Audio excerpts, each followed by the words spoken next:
أعوذ بالله من الشيطان الرجيم بسم الله الرحمن الرحيم إن الحمد لله نحمده ونستعينه ونستغفره ونعوذ بالله من شرور أنفسنا ومن سيئات أعمالنا من يهده الله فلا مضل له ومن يضلله فلا هادي له وأشهد أن لا إله إلا الله وحده لا شريك له وأشهد أن محمدا عبده ورسوله أما بعد رب اشرح لي صدري ويسر لي أمري واحلل عقدة من لساني يفقهوا قولي. அல்லாஹ்வின் நல்லடியார்கள் அனைவரின் மீதும் அல்லாஹ்வின் சாந்தியும் சமாதானமும் என்றென்றும் எப்போதும் நிலவட்டுமாக. அஸ்ஸலாமு அலைக்கும் வரஹ்மத்துல்லாஹி வபரகாத்துஹு. அல்ஹம்துலில்லாஹ். சென்ற வாரங்கள்ல லா இலாஹா இல்லல்லாஹ் அப்படின்ற தொடர்ல அல்லாஹ்னா யாரு, அவனுடைய தன்மைகள் என்ன, ஏன் நம்ம இறைவனை மட்டும் வணங்கணும், அந்த வணக்கம் எப்படி இருக்கணும், அந்த வணக்கம் யாருக்காக இருக்கணும், இதை பற்றி எல்லாமே ஓரளவுக்கு முழுமையாக பார்த்தோம். இந்த வாரம் அதோடைய தொடர்ச்சியா இறைவன் தன்னை மட்டும் வணங்குறதுக்காக தான் இந்த உலகத்தில் படைச்சிருக்கேன் மனிதர்களை அப்படின்னு சொல்லும்போது அந்த வணக்கம் எப்படி இருக்கணும் அப்படிங்கிறத கட்டளையா மட்டும் சொல்லாம செயல்முறையில் சொன்னாதான் அது மனிதர்களுக்கு புரியும். இல்லைன்னா இது ஒரு கஷ்டமான விஷயமா ஆயிடும். இப்படி வணங்கணும், அப்படி வணங்கணும், இப்படிதான் இருக்கணும், அப்படிதான் இருக்கணும்னு மட்டும் இறைவன் அவனுடைய வேதங்களை வானத்திலிருந்து இறக்கியோ வேற விதமாகவோ நம்மளுக்கு அறிவிச்சிருந்தா நம்மளால அவன் எதிர்பார்த்த மாதிரி அவனை வணங்க முடியாது. அப்போ நமக்கு ஒரு செயல்முறை விளக்கம் வேணும். நம்ம ஒரு ஸ்கூலுக்கு போறோம், அந்த ஸ்கூலுக்கு போறதுக்கான நோக்கம் என்ன, நல்லா படிக்கணும் அப்படின்னு சொல்லி போறோம். படிக்கிறது தான் அந்த ஸ்கூலோடைய நோக்கம் அப்படின்னு போகும்போது அங்கே நமக்கு சொல்லி கொடுக்க ஆசிரியர்கள் இருந்தால் தான் நம்மளால் படிக்க முடியும். வெறும் புத்தகத்தை மட்டும் வச்சுட்டு ஸ்கூலை திறந்து வைக்கிறது மூலியமா நம்மளால் கண்டிப்பாக நம்ம போகிற நோக்கத்தை அடைய முடியாது. அப்போது சாதாரண மனிதர்களான நாமே அப்படி நினைக்கும் போது இறைவன் நுண்ணறிவாளன். அப்போ எந்த அளவுக்கு நம்மளுடைய உலகத்தை இறைவன் தயார்படுத்தி வச்சிருப்பான் நமக்காக. இறைவனை வணங்குறதுக்காக மட்டும் இந்த உலகத்தை படைக்காம அதை எப்படி வணங்கணும் அப்படிங்கிற செயல்முறையும் இறைவனால நமக்கு அளிக்கப்பட்டிருக்கு. அதுதான் இறைவனுடைய தூதர்கள். இப்ப நம்ம போன வாரம் என்ன சொன்னோம்னா ஒரு மனிதரை பத்தி சொல்லுவோம்னு சொல்லியிருந்தோம். அது முஹம்மது நபி ஸல்லல்லாஹு அலைஹி வஸல்லம். ஏன்னா இறைவன் லா இலாஹா இல்லல்லாஹ் அப்படிங்கிறத ஏத்துக்கிட்டா மட்டும் இஸ்லாத்துக்கு ஒரு மனிதன் வந்துருவான் அப்படின்னு சொல்லல. லா இலாஹா இல்லல்லாஹ் முஹம்மது ரசூலுல்லாஹ் இந்த ரெண்டு சித்தாந்தங்களையும் சேர்ந்து ஒரு மனிதன் ஏற்றுக்கொள்ளும் போதுதான் அவன் முழுமையா இஸ்லாத்துக்குள்ள நுழையிறான். இதுக்கான அர்த்தம் என்ன? வணக்கத்திற்கு உரியவன் அல்லாஹுவை தவிர வேறு யாரும் இல்லை. இப்ப முஹம்மது ரசூலுல்லாஹ் இது இணையும் போது எப்படி ஆகுது? வணக்கத்திற்குரியவன் அல்லாஹுவை தவிர வேறு யாரும் இல்லை.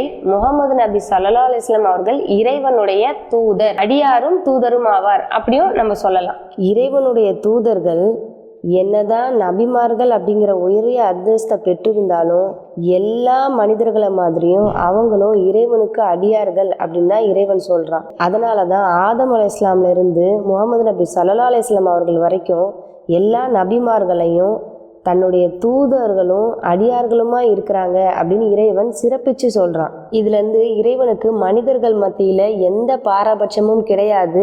எல்லா மனிதர்களையும் இறைவன் ஒரே மாதிரி தான் பார்க்கறான் அப்படிங்கிறது தெரியுது.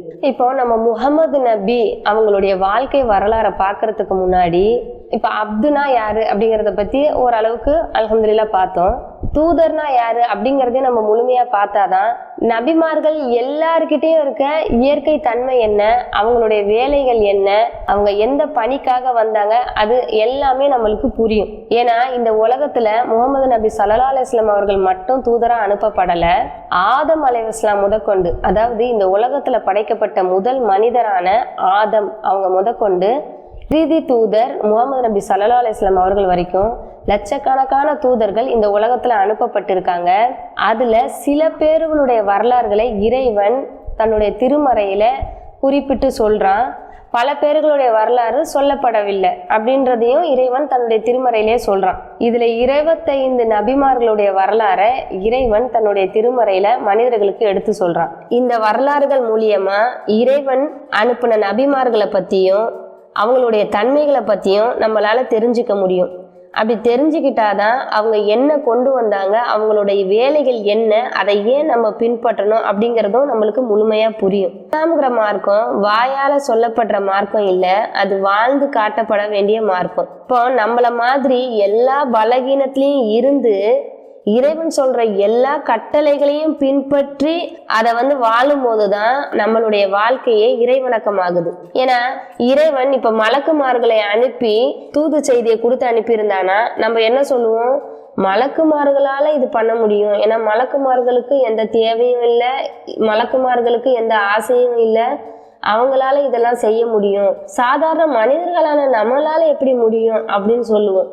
அப்போ இந்த செய்திகளை ஒரு மனிதன் வாழ்ந்து காட்டும் போதுதான் மற்ற மனிதர்கள் அவங்கள பின்பற்றி வாழ்றதுக்கு ஈஸியா இருக்கும். இறைவன் நபிகள் நாயகம் ஸல்லல்லாஹு அலைஹி வஸல்லம் அவர்களிடம் உங்களுக்கு அழகிய முன்மாதிரி இருக்குன்னு சொல்றான். இப்ப இந்த முன்மாதிரிங்கிற வார்த்தை எதை காட்டுதுன்னா, நபிமார்கள் வெறும் வேதத்தை கொண்டு வர்றதுக்காக அனுப்பப்பட்டவங்க கிடையாது, நமக்கு வாழ்ந்து காட்டுறதுக்காக எப்படி வாழணும், அதை எப்படி நம்மளுக்கு கற்றுக் கொடுக்கணும், நம்ம எப்படி தூய்மைப்படுத்தணும், இப்படி எல்லா விஷயங்களுக்காகவும் அனுப்பப்பட்டிருக்காங்க அப்படிங்கிறத நம்மளால புரிஞ்சுக்க முடியுது.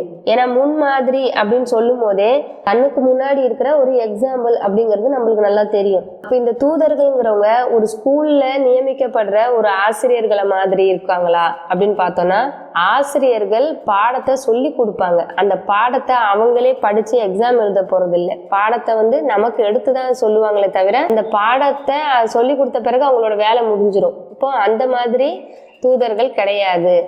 அதே மாதிரி இப்போ நம்ம சொல்றோம் அமெரிக்க தூதர், இந்திய தூதர் அப்படிலாம் சொல்றோம், ஒரு நாட்டுல இருந்து இன்னொரு நாட்டுக்கு செய்தியை எடுத்துட்டு போறவங்க, அந்த மாதிரி இருக்கவங்களா அப்படின்னு கேட்டா அப்படியும் கிடையாது.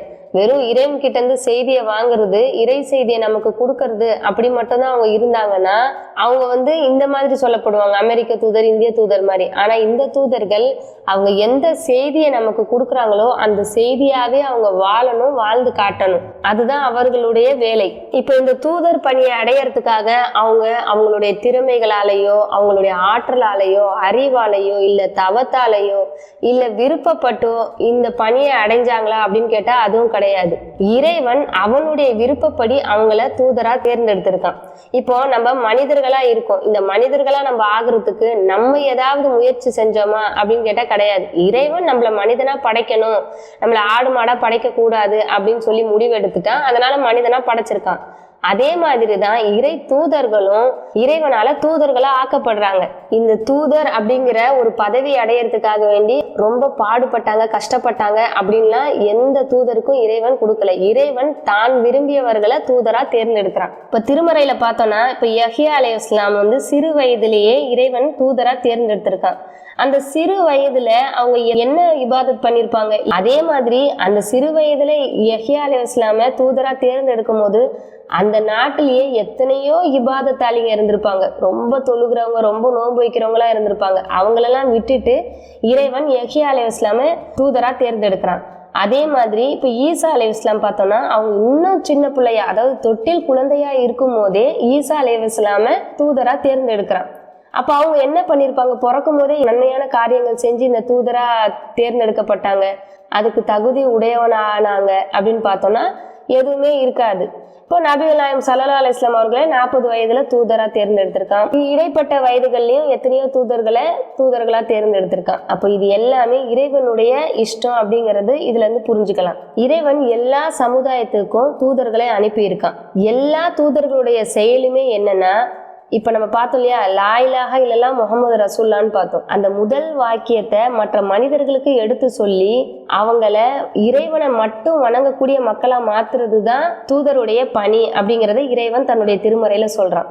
அதாவது லா இலாஹா இல்லல்லாஹ், வணக்கத்திற்குரியவன் அல்லாஹ்வை தவிர வேறு யாரும் இல்லை, அவனை தவிர வேற யாரையும் வணங்கக்கூடாது, இறைவனை மட்டும்தான் வணங்கணும் அப்படின்னு சொல்றதுக்காக தான் எல்லா தூதர்களுமே அனுப்பப்பட்டாங்க. அது மட்டும் இல்லாம அந்த சமுதாயத்துல எத்தனையோ தவறான காரியங்களை அந்த மக்கள் செய்து கொண்டிருப்பாங்க. அந்த தவறுகள்ல இருந்தும் திருத்தறதுக்கும் அவங்கள பரிசுத்தமாக்குறதுக்கும் அந்த தூதர்கள் அந்த மக்களிடையே அனுப்பப்பட்டாங்க. இறைவன் ஒரு சமுதாயத்துக்கு ஒரு நபியை அனுப்பி இருக்கும் போதே அதே சமுதாயத்துக்கு ஒன்றிற்கு மேற்பட்ட நபிகளையும் அனுப்பியிருக்கான். அது மட்டும் இல்லாம இறைவன் மனிதர்களை படைத்த உடனே ஆதம் அலைஹிஸ்ஸலாம் அவர்களுடைய முதுகெலும்பில் இருந்து எப்படி என்னை மட்டும் வணங்கணும் நீங்க அப்படின்னு சொல்லி வாக்குறுதி வாங்கினானோ, அதே மாதிரி அந்த உலகத்துல நபிமார்கள் கிட்டையும் வாக்குறுதி வாங்கியிருக்கான். அதாவது நீங்க இருக்கும் போதே இன்னொரு நபி உங்களிடம் அனுப்பப்பட்டா நீங்க அவங்களுக்கு உதவி செய்யணும் அப்படின்னு சொல்லி வாக்குறுதி வாங்கிதான் இங்க அனுப்பி வச்சிருக்கான். இப்ப யாசின் சூறாலாம் பார்த்தோம்னா ஒரே காலகட்டத்துல ஒரே சமுதாயத்துக்கு ஒன்றிற்கு மேற்பட்ட 3 நபிகள் வரைக்கும் வந்திருக்காங்க அப்படின்னு குறிப்பிடப்பட்டிருக்கு. இந்த நபியாவதுக்கு அவங்க பெரிய அறிவாளியாகவோ இல்ல படிப்பாளியாகவோ இருக்கணுமா அப்படின்னு கேட்டா அதுவும் கிடையாது.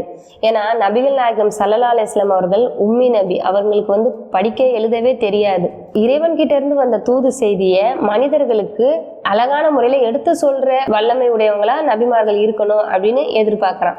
இப்ப மூசா அலைஹிஸ்ஸலாமுக்கு பேச்சு சரியா வராது. அப்ப இறைவன் என்ன பண்றான், அவங்களுடைய சகோதரரான ஹாரூன் அலைஹிஸ்ஸலாம மூசா அலைஹிஸ்ஸலாம் இருக்கும் போதே நபியா ஆக்குறான். ஒரே காலகட்டத்திலேயே 2 நபிகளையும் ஒரு சமுதாயத்துக்கு இறைவன் அனுப்பி வைக்கிறான். இப்போ நபிமார்கள் நபித்துவத்தை பெற்ற உடனே மற்ற மனிதர்களிலிருந்து முற்றிலும் மாறுபட்டு விடுவாங்களா அப்படின்னு கேட்டா அப்படி கிடையாது.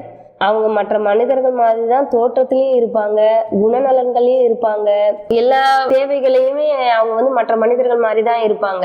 இப்போ மலக்குமார்களை மாதிரி எந்த ஆசபாசம் இல்லாமலோ இல்லை எந்த தவறுமே செய்யாமலோ இல்லை பிரம்மாண்டமான ஆற்றல் பெற்றவர்களாகவோ அப்படிலாம் இருக்க மாட்டாங்க. ஒரு சாதாரண மனிதனுக்கு எப்படி வலிக்குமோ, எப்படி தூக்கம் வருமோ, எப்படி உணவு உண்ணுவானோ, உழைப்பானோ, கணவன் மனைவி இப்படி உறவுகள்ல இருப்பானோ, குழந்தைகள் பெறுவானோ, இதே போலதான் எல்லா நபிமார்களும் அனுப்பப்பட்டிருக்காங்க.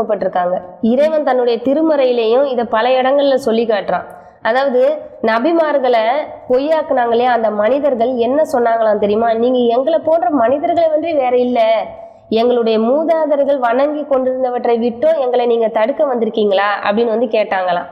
அடுத்த வசனத்துல நபிமார்களே என்ன சொல்றாங்க பாருங்க, நாங்க உங்களை போன்ற மனிதர்களை என்று வேறு கிடையாது. அல்லாஹ் தான் நாடினவங்க மேல அருள் புரிஞ்சு இப்படி தூதரா ஆக்கியிருக்கான். அல்லாஹ்வுடைய அனுமதி இல்லாம நாங்க எந்த அத்தாட்சியும் ஆதாரத்தையும் உங்ககிட்ட நாங்க கொண்டு வர முடியாது.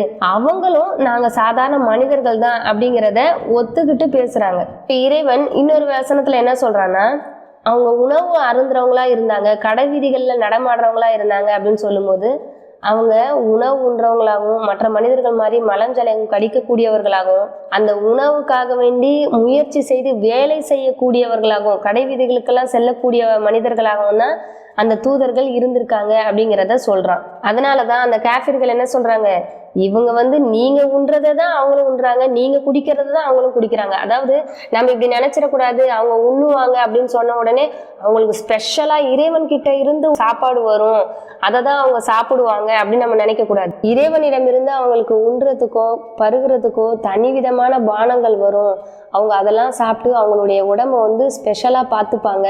அவங்க என்னதான் மனித தோற்றத்துல இருந்தாலும் அவங்கள இறைவன் கவனிக்கிற முறை தனித்துவமா இருக்கும். அந்த மாதிரியும் கிடையாது. மனிதர்கள் என்ன உண்டாங்களோ அதை தான் அவங்களும் உண்டாங்க, என்ன குடிச்சாங்களோ அதை தான் குடிச்சாங்க அப்படின்னு இந்த இறைவசனம் கூறுது. ஏன்னா அந்த காலத்துல வாழ்ந்த காஃபிர்களுக்கு இது ஒரு பெரிய தடையா இருந்துச்சு. ஒரு மனிதனையா நம்ம ஒரு தூதரா எடுத்துக்கணும், நம்மள மாதிரியே தான் இருக்கிறாங்க, ஒரு மலக்குமார்களை அனுப்பி இருக்க கூடாதா, மலக்குமார்கள் நான் நம்பியிருப்பேனே அப்படின்னு அந்த காஃபிர்கள் சொன்னாங்களாம். இப்போ இறைவன் அதுக்கு என்ன சொல்றான், இந்த பூமியில மலக்குமார்கள் வாழ்ந்துகிட்டு இருந்திருந்தாங்கன்னா நான் மலக்குமார்களே தூதரா அனுப்பியிருப்பேன். ஆனா வாழ்றதெல்லாம் மனிதர்கள் தானப்பா, அப்ப மனிதர்களை தானே தூதரா அனுப்பணும். ஏன்னா மலக்குமார்களை அனுப்புனாலும் இந்த மனிதர்கள் என்ன சொல்லுவாங்க, மலக்குமார்களால இதெல்லாம் செய்ய முடியும், இந்த மாதிரியான வணக்க முறைகள் எல்லாம் செய்ய முடியும், தூய்மையா வாழ முடியும், நம்மளாலலாம் முடியுமா அப்படின்னு மனிதர்கள் கேட்பாங்க. இறைவன் ஒரு மனிதனை தூதரா அனுப்புனா அதுக்கும் குறை சொல்லுவாங்க. அப்ப மலக்குமார்களை அனுப்பியிருந்தா அதுக்கும் குறை சொல்ல மனிதர்களா தான் இந்த மனிதர்கள் இருந்திருப்பாங்க அப்படிங்கிறது நமக்கே தெரியுது. இறைவன் திருமறையில என்ன சொல்றான்னா, எந்த ஒரு நபிமார்களையும் நான் உணவு அருந்தாத உடலையும் அவங்களுக்கு அமைக்கல, அது மட்டும் இல்லாம இந்த பூமியில நிரந்தரமா வாழக்கூடியவங்களாகவும் அவங்கள நான் படைக்கல அப்படின்னு சொல்றான். ஏன்னா நம்மள சில பேர் நினைக்கலாம், இப்போ நபிமார்களுக்கு இறப்பே கிடையாது அப்படின்ற மாதிரி கூட சில பேர் நினைக்கிறாங்க. அந்த தவறு, அந்த சித்தாந்தம் தப்பு. எல்லா மனிதர்கள் மாதிரியும் அவங்களும் இறக்கக்கூடியவர்களா தான் இருக்காங்க. இப்ப ஈசா அலைஹிஸ்ஸலாமை இறைவன் தன்னுடைய புறம் உயர்த்திக்கிட்டா கூட அவங்களும் திரும்ப இந்த உலகத்துக்கு இறக்கக்கூடியவர்களா தான் ஆயிடுவாங்க. அப்போ எல்லா நபிமார்களும் மற்ற மனிதர்கள் மாதிரியே வாழக்கூடியவர்களாகவும் இறக்கக்கூடியவர்களாகவும் இருக்கிறாங்க அப்படிங்கிறது இதுல இருந்து தெரியுது. அது மட்டும் இல்லாம நபிமார்களுக்கும் திருமணமாகும், அவங்களுக்கும் குழந்தைகள் பிறப்பாங்க. அவங்க முற்றும் துறந்த ஒரு துறவிகளா இருக்க மாட்டாங்க அப்படிங்கிறது இதுல இருந்து தெரியுது. நம்ம என்ன நினைச்சுக்கிட்டு இருக்கோம்னா, வாழ்க்கை பூரா வணக்கமா இருக்கும்போது ஒரு சாதாரண மனிதர்களே துறவி நிலைக்கு போயிடும்போது அந்த நபிமார்கள் எல்லாமே துறந்துட்டு இறைவனுக்காக மட்டும்தான் வாழ்வாங்க அப்படின்னு நினைச்சுக்கிட்டு இருக்கோம். இறைவனுக்கு செய்யற வணக்கம்ங்கிறது இந்த உலகத்துல நம்ம அன்றாட வாழ்க்கையோட சேர்ந்த விஷயங்களாதான் இருக்கணுமே தவிர வாழ்க்கையை தூக்கி போட்டுட்டு தன்னுடைய உணர்ச்சிகளை கட்டுப்படுத்துறது இறைவனுக்கு பிடிக்காது. அது வணக்கம் கிடையாது. சாதாரண மனிதர்களே இப்படி இருக்கும்போது நமக்கெல்லாம் முன்மாதிரிகளா வந்திருக்க நபிமார்கள் கண்டிப்பா இந்த வாழ்க்கையும் அனுபவிச்சுட்டு தான் இறைவன் சொல்ற அந்த வணக்கத்தை அதன் மூலமா வாழ்ந்திருப்பாங்க அப்படிங்கிறது நம்மளுக்கு நல்லா தெரியுது. இயற்கையாகவே நபிமார்களை நல்லவர்களாதான் இறைவன் படைச்சிருப்பான். அவங்க எந்த பெரும் பாவங்கள்லயோ அருவருக்கத்தக்க செயல்களையோ ஈடுபட மாட்டாங்க. தம் மனம் அறிஞ்சு தப்புன்னு தெரிஞ்சே ஒரு தவறுல ஈடுபட மாட்டாங்க. அதனாலதான் இறைவன் அவங்கள நல்லடியார்கள்னோ சொர்க்கவாதிகள்னோ அவங்களுக்கு ஏற்கனவே வாக்களித்து இந்த உலகத்துக்கு அனுப்பியிருக்கான். நமக்கு எல்லாம் வர உணர்ச்சிகளான கோபம், ஆசை, வெட்கம், இந்த மாதிரியான எல்லா உணர்ச்சிகளும் உடையவர்களா தான் நபிமார்கள் இருப்பாங்க. இந்த உணர்ச்சிகளை எல்லாம் தடுக்கப்பட்டவங்களா நபிமார்கள் இருக்க மாட்டாங்க. இப்ப நம்ம எப்படி இந்த உணர்ச்சிகள் மூலயமா சில தவறுகளை நம்ம செஞ்சிடறோமோ அதே மாதிரி நபிமார்களும் செஞ்சிருக்காங்க அப்படிங்கிறதுக்கு பல அத்தாட்சிகளை இறைவன் தன்னுடைய திருமறையில சொல்லி காட்டுறான். இப்போ நம்ம எல்லாருக்குமே தெரிஞ்ச விஷயம்தான், யூனுஸ் அலைஹிஸ்ஸலாம் தவறு செய்த மனிதர்களை இறைவன் தண்டிக்கல அப்படின்னு சொல்லிட்டு இறைவனிடம் கோச்சிக்கிட்டு இறைவனிடமிருந்து விலகி போறாங்க. அப்ப இறைவன் என்ன பண்றான், அவங்கள கடல்ல உள்ள ஒரு மீனின் வயிற்றுக்குள்ள போக வைக்கிறான். அந்த மீனின் வயிற்றுல இருந்து இறைவன் கிட்ட அவங்க மன்னிப்பு கேட்கறாங்க. லா இலாஹா இல்லா அன்த சுப்ஹானக இன்னி குன்து மினல் ஆலிமீன். இந்த மன்னிப்பை அவங்க கேட்கலன்னா நான் மறுமை நாள் வரைக்கும் அவங்கள மீன் வயிற்றுலயே வச்சிருப்பேன் அப்படின்னு இறைவன் சொல்றான். அந்த அளவுக்கு ஒரு நபியா இருந்தும் நம்ம யார்கிட்ட கோபப்படுறோம், நம்ம யாரை விட்டு விலகி போறோம், இந்த உலகம் முழுவதுமே இறைவனுடையதாச்சே, நம்ம எங்க இறைவனை விட்டு போயிட முடியும் அப்படிங்கிற எண்ணம் இல்லாம சிறு நேரத்துல அவங்க கோபப்பட்டுறாங்க. ஆனா அந்த கோபம் நீடிச்சிருக்காது. இப்ப நம்மள மாதிரி நீடிச்ச தப்பு பண்ண மாட்டாங்க. உடனே இறைவன் கிட்ட மன்னிப்பு கேட்டுருவாங்க. அதுதான் நபிமார்களுடைய தன்மை. யூசுப் அலைஹிஸ்ஸலாமுடைய வாழ்க்கை வரலாறை பார்த்தோம்னா அவங்க என்ன செஞ்சாங்க, இறைவனே தன்னுடைய திருமறையில சொல்றான், இறைவனுடைய அத்தாட்சிகளை அவர் கண்டுக்கலனா அவங்களும் தவறு செஞ்சிருப்பாரு அப்படின்னு இறைவனே சொல்றான். அது மட்டும் இல்லாம யூசுப் அலைஹிஸ்ஸலாமே செய்த துவா எப்படி இருக்குன்னா, அவர்கள் என்னை அழைப்பதை விட சிறைச்சாலையில இருக்கிறதே எனக்கு சிறந்தது. ஏன்னா நானும் ஒரு பலகீனமானவன் தான் அப்படிங்கிறத யூசுப் அலைஹிஸ்ஸலாம் மறைமுகமா சொல்றாங்க. எல்லா மனிதர்களுமே பலகீனமானவர்கள் தானே, அப்போ அந்த சிறைச்சாலையே எனக்கு சிறந்தது அப்படின்னு யூசுப் அலைஹிஸ்ஸலாம் சொல்றாங்க. அதே மாதிரி மூசா அலைஹிஸ்ஸலாம் வரலாறுல நடந்ததை பார்த்தோம்னா, மூசா அலைஹிஸ்ஸலாம் என்ன பண்றாங்க, அவங்க வேதத்தை வாங்கிட்டு வரும்போது இங்க உள்ள மனிதர்கள் காளை கன்றை தெய்வமாக்கி வணங்கிட்டு இருக்கும்போது கோபப்பட்டு ஹாரூன் அலைஹிஸ்ஸலாமுடைய தாடியை பிடிச்சு அவங்க மேல கோபப்படுறாங்க. அது மட்டும் இல்லாம அவங்க கொண்டு வந்த வேதம், இறை வேதம், அந்த ஏட்டுல இருக்கிறத அதையே தூக்கி போட்டு அவ்வளவு கோபப்படுறாங்க. ஒரு செகண்ட்ல நமக்கு வரும் இல்லையா, நம்ம ஒரு விஷயங்களை பார்க்கும்போது நம்ம யோசிக்காம கோபப்படுறோம்ல, அந்த மாதிரியான கோபங்கள் கூட நபிமார்களுக்கு வந்திருக்கு. ஆனா நபிமார்கள் எல்லாருமே இந்த மாதிரி விஷயங்களுக்கு உடனடியா மன்னிப்பு கேட்டுருவாங்க. இறைவனும் அவங்கள மன்னிச்சிருவான். அதுதான் நபிமார்களுடைய ஒரு பண்பு. நம்ம எல்லாம் பல வருஷமா நம்மளுக்கு தப்பு தப்புன்னு சொல்லிக்கிட்டு இருந்தாலும் திருந்த மாட்டோம். ஆனா நபிமார்கள் எப்படின்னா, ஒரு சின்ன விஷயம் அதை பண்ற தவறே சின்னதா தான் இருக்கும். அந்த சின்ன தவறையும் உடனே அவங்க மாத்திக்கக்கூடிய மனிதர்களா, உடனே இறைவனிடம் தௌபா செய்து தவறுல இருந்து மீளக்கூடிய மனிதர்களா நபிமார்கள் இருப்பாங்க அப்படிங்கிறது நம்ம இந்த வசனங்கள் மூலம் புரிஞ்சுக்கலாம். இது மட்டும் இல்லாம நபிமார்களுக்கு ஒரு தனி சக்தி ஏதாவது இருந்ததா, மற்ற மனிதர்களுக்காகவோ இல்ல தனக்காகவோ தான் விரும்புறவங்களுக்காகவோ ஏதாவது ஒரு சக்தியை அவங்களால தானா செய்து காட்ட முடியுமா அப்படின்னு பார்த்தா அதுவும் கிடையாது அப்படின்னு இறைவன் குரான்ல சொல்றான். இறைவன் எப்போ நாடுறானோ அப்பதான் அந்த இறை தூதர்களால மனிதர்களுக்கு அதிசயங்களை செய்து காட்ட முடியுமே தவிர மற்ற நேரங்கள்ல ஒரு சாதாரண மனிதர்களால் தான் இருப்பாங்க. அய்யூப் அலைஹிஸ்ஸலாமுடைய வாழ்க்கையை பார்த்தோம்னா அவங்க எவ்வளவு நோயால கஷ்டப்பட்டாங்க. அந்த நோயால கஷ்டப்படும் போது இறைவன் கிட்ட பிரார்த்தனை செய்து அவங்களுடைய நோயை அவங்க சரி பண்ணிக்கிட்டாங்க. இறைவன் தனக்கே நண்பர் அப்படின்னு சொல்ற இப்ராஹிம் அலைஹிஸ்ஸலாமே தன்னை எத்தனையோ சமயங்கள்ல பலகீனமானவங்களா காட்டி இறைவனுக்கு தான் எல்லா அதிகாரமும் இருக்கு அப்படிங்கிற மாதிரி எத்தனையோ பிரார்த்தனைகளை செய்திருக்காங்க. இறைவனும் அதை தான் சொல்றான், அவனுடைய அதிகாரம் இல்லாம எந்த ஒரு அத்தாட்சிகளையோ அதிசயங்களையோ தூதர்கள் மனிதர்களுக்கு காட்ட முடியாது. அதே மாதிரி மறைவான விஷயங்களும் தூதர்களுக்கு தெரியாது. இறைவன் அறிவித்ததை தவிர இறை தூதர்கள் எந்த விஷயத்தையும் அறிஞ்சிருக்க மாட்டாங்க. மறைவான விஷயங்களை இப்ப மறுமையை பற்றியோ இல்ல மற்ற மார்க்க விஷயங்களை பத்தியோ இறைவன் அறிவிக்கணும் அப்படின்னு மனிதர்களுக்கு சொல்ல வேண்டிய விஷயங்களாதான் இறை தூதர்களுக்கு சொல்லுவானே தவிர அதை நாளைக்கு என்ன நடக்க போகுது, நாளன்னைக்கு என்ன நடக்க போகுதுங்கிற தேவையில்லாத விஷயங்களை இறை தூதர்கள் தெரிஞ்சு வச்சிருக்க மாட்டாங்க. அது இறைவனுக்கு மட்டும்தான் தெரியும். இறை தூதர்களுக்கு எல்லா சக்தியும் இருக்கு அப்படின்னு வச்சுக்கிட்டா இறை தூதர்களே எத்தனையோ பேர்கள் கொல்லப்பட்டிருக்காங்க, நாட்டை விட்டு வெளியேற்றப்பட்டிருக்காங்க, துரத்தி அடிக்கப்பட்டிருக்காங்க, கஷ்டப்படுத்தப்பட்டிருக்காங்க. அவங்களுக்காகவே அவங்களால எதுவுமே செய்ய முடியாத நிலையில தான் இறை தூதர்களே இருந்திருக்காங்க அப்படிங்கிறதும் இறை வசனங்கள் மூலியமா நம்ம தெரிஞ்சுக்கலாம். அடுத்து ஒரு முக்கியமான விஷயம் என்னன்னா, தூதர்களுக்கு இடையில நம்ம பாரபட்சம் பார்க்க கூடாது. அதாவது ஒரு தூதரை மற்ற தூதரை விட புகழ்ந்து பேசுறது, மற்ற தூதர்களை இகழ்ந்து பேசுறது, இந்த மாதிரியான விஷயங்கள் மனிதர்கள் பண்ணக்கூடாது அப்படின்னு இறைவன் தன்னுடைய திருமறையில எச்சரிக்கிறான். இறைவன் எல்லா தூதர்களுக்குமே ஒவ்வொரு சிறப்புகளை கொடுத்திருக்கான். அந்த திருமறையிலே எடுத்து சொல்றான். ஒவ்வொரு தூதர்களும் சிறப்புகளோட தான் அனுப்பப்பட்டிருக்காங்க. ஆனா அந்த சிறப்புகளை நம்ம வெளியில சொல்லலாமே தவிர அதை வச்சு இவங்க ரொம்ப சிறந்தவங்க, மற்ற தூதர்கள் எல்லாம் தாழ்ந்தவங்க அப்படின்னு நம்ம தூதர்களுக்கு இடையில நம்ம ஏற்றத்தாழ்வு சொல்லக்கூடாது. அடுத்து நம்ம தெரிஞ்சிக்க வேண்டிய ஒரு முக்கியமான விஷயம் என்னன்னா, எத்தனையோ தூதர்கள் வந்திருந்தாலும் அவங்கள யாருமே பெண்கள் கிடையாது. இறைவன் எல்லா தூதர்களையுமே ஆண்கள்ல இருந்து தான் செலக்ட் பண்ணியிருக்கான். இப்ப சில பேருக்கு தோணலாம், அப்போ இறைவன் பாரபட்சம் காட்டுறானா ஆண்களுக்கு இடையிலையும் பெண்களுக்கு இடையிலையும்? ஏன் இறைவன் ஆண்களை மட்டும் தேர்ந்தெடுத்து பெண்களை தேர்ந்தெடுக்கல அப்படின்னு கேட்கலாம். பெண்கள் நிறைய நன்மை செய்யக்கூடாதா, மற்றவங்களை நன்மை செய்ய சொல்லும்படி தூண்டக்கூடாதா அப்படின்னு கேட்டோம்னா அதுதான் தப்பு. ஏன்னா இஸ்லாத்துடைய அடிப்படையை நம்ம சரியா புரிஞ்சுக்கிட்டோம்னா இந்த மாதிரி கேள்விகளே வராது. இஸ்லாத்துடைய அடிப்படையை பொறுத்த வரைக்கும் இறைவன் தன்னுடைய திருமறையில பல வசனங்கள்ல என்ன சொல்றானா, ஆணா இருந்தாலும் சரி பெண்ணா இருந்தாலும் சரி அவங்க செய்யற நற்செயல்கள்ல எதையுமே நம்ம வீணாக்க மாட்டோம். ஏன்னா ஒருத்தர் மத்தவங்களை சார்ந்தவங்க தான் அப்படின்னு இறைவன் சொல்றான்.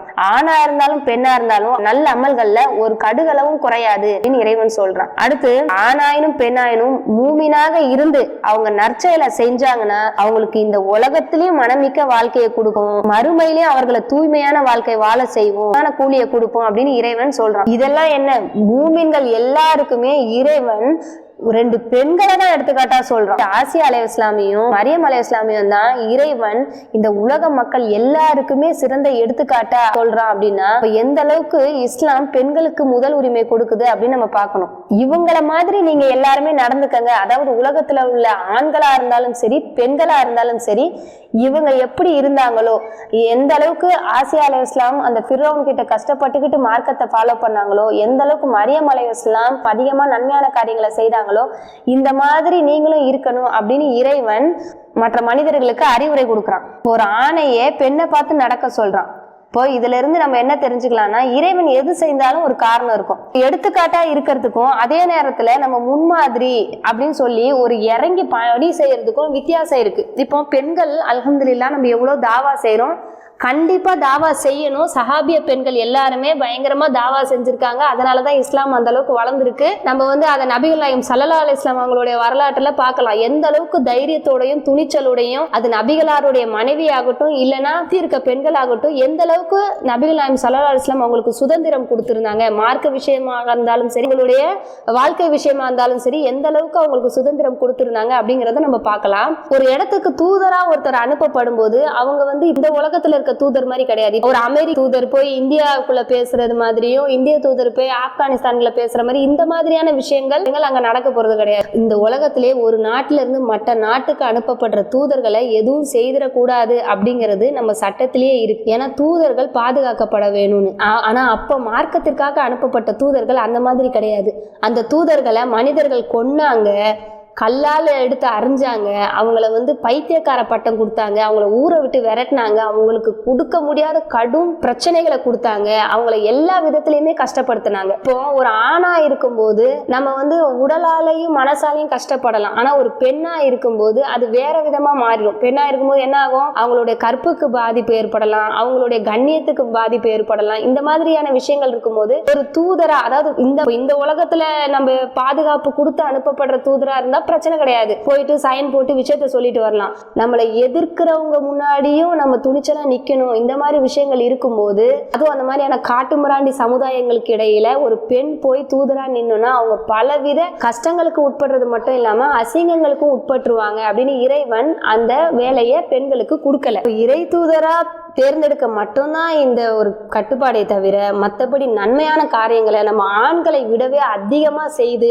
இறைவனுடைய திருப்தியை நம்மளால அதிகமா பெற முடியும் அப்படிங்கிறத நம்ம தெரிஞ்சுக்கலாம். அடுத்து நபிமார்களை பத்தி நம்ம தெரிஞ்சிக்க வேண்டிய முக்கியமான விஷயம் என்னன்னா, நபிமார்கள் ஒவ்வொருவரும் இறை செய்தியை வாங்கி மக்களுக்கு அறிவிச்சுட்டு அதை எப்படி வாழணும் அப்படிங்கிறதுக்கு முன்மாதிரியா நடந்தும் காட்டியிருக்காங்க. அதாவது கெட்ட செயல்ல இருந்து மக்களை விலக்கி நல்ல செயல்ல ஈடுபட செஞ்சிருக்காங்க. லா இலாஹா இல்லல்லாஹ் அப்படிங்கிற வார்த்தையை ஆணித்தரமா எடுத்து சொல்லதான் நபிமார்கள் இங்க வந்திருக்காங்க அப்படிங்கறதெல்லாம் பார்த்தோம். அப்போ நபிமார்களுக்கு எங்கிருந்து செய்திகள் கிடைக்குது அப்படின்னு நம்ம பார்த்தோம்னா, இறைவன் தன்னுடைய திருமறையில சொல்றான், உங்கள் தோழர் வழி கெட்டு விடவும் இல்லை, அவர் தவறான வழியில் செல்லவும் இல்லை.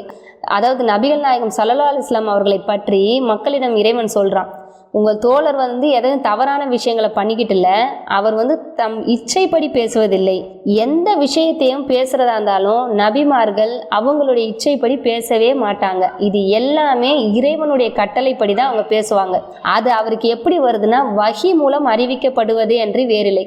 அவங்களுக்கு அதெல்லாம் வஹி மூலம் தான் அறிவிக்கப்படும். இந்த வஹி யாரு கொண்டு வருவா அப்படின்னு சொன்னா, வல்லமையுடைய அந்த ஜிப்ரில் இருக்காங்களே, மலக்குமார்கள் மூலியமா நபிமார்களுக்கு அது அறிவிக்கப்படுது அப்படின்னு சொல்றாங்க. இதுல இருந்து 2-3 விஷயங்களை நம்ம தெரிஞ்சுக்கலாம். நபிமார்கள் மன இச்சைப்படி பேசுறது கிடையாது. இப்போ நம்ம சில நேரம் யோசிக்கலாம், அப்போ நபிமார்கள் செய்த தவறுகளாகவும் முன்னாடி நீங்க சுட்டி காட்டினீங்களே, அப்ப இதையும் இறைவன் தான் சொன்னானா அப்படின்னு சொன்னா, இப்போ நபிமார்களுடைய பேச்சையே நம்ம 3 விதமா பிரிக்கணும். இப்போ மலக்குமாரான ஜிப்ரீல் அலைஹிஸ்ஸலாம் இருக்காங்களே, அவங்க மூலியமா இறைவனிடமிருந்து நபிக்கு நேரடியா இறைவேதம் அனுப்பப்பட்டது.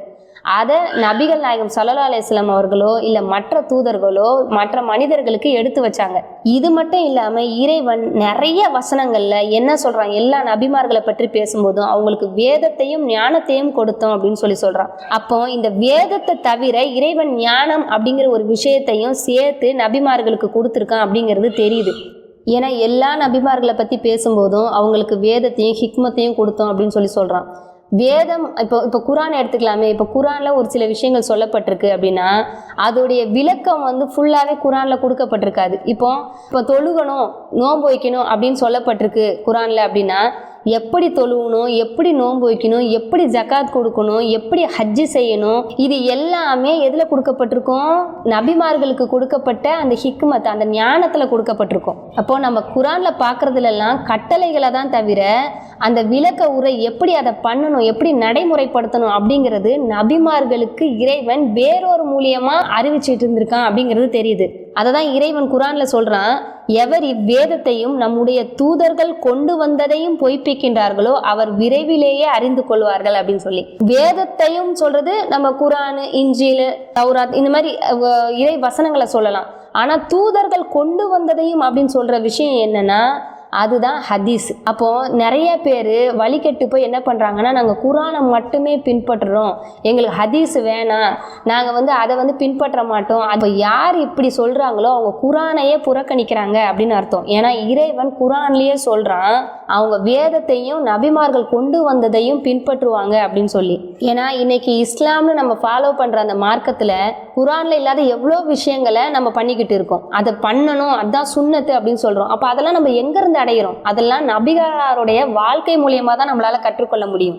தூதர்களுடைய பேச்சுக்கள்ல ஒன்று இறைவேதம், இன்னொன்று இறைவனால அவங்களுக்கு கொடுக்கப்பட்ட ஹிக்மத்து. அதுல அவங்க சில விஷயங்களை சொல்லுவாங்க, சில விஷயங்களை தடுப்பாங்க, சில விஷயங்களுக்கு அங்கீகாரம் கொடுப்பாங்க. இந்த மாதிரி 3 பிரிவுகளா அந்த விஷயம் அமைஞ்சிரும்.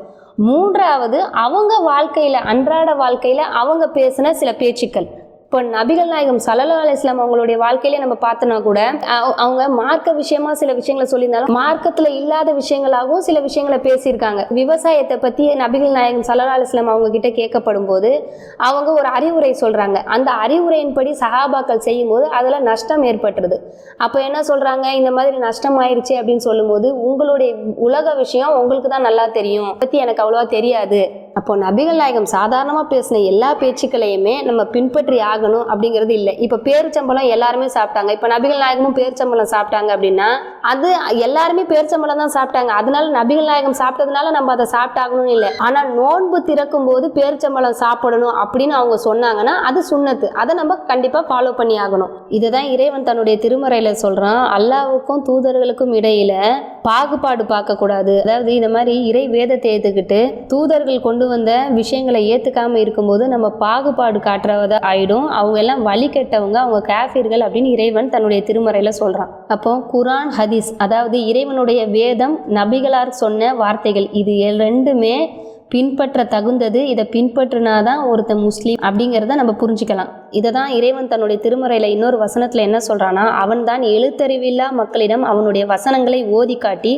அவர்களை பரிசுத்தமாக்கி அவர்களுக்கு வேதத்தையும் ஞானத்தையும் கற்பிக்கும்படியான தூதரை அவர்களிலிருந்தே அனுப்பி வைத்தான்.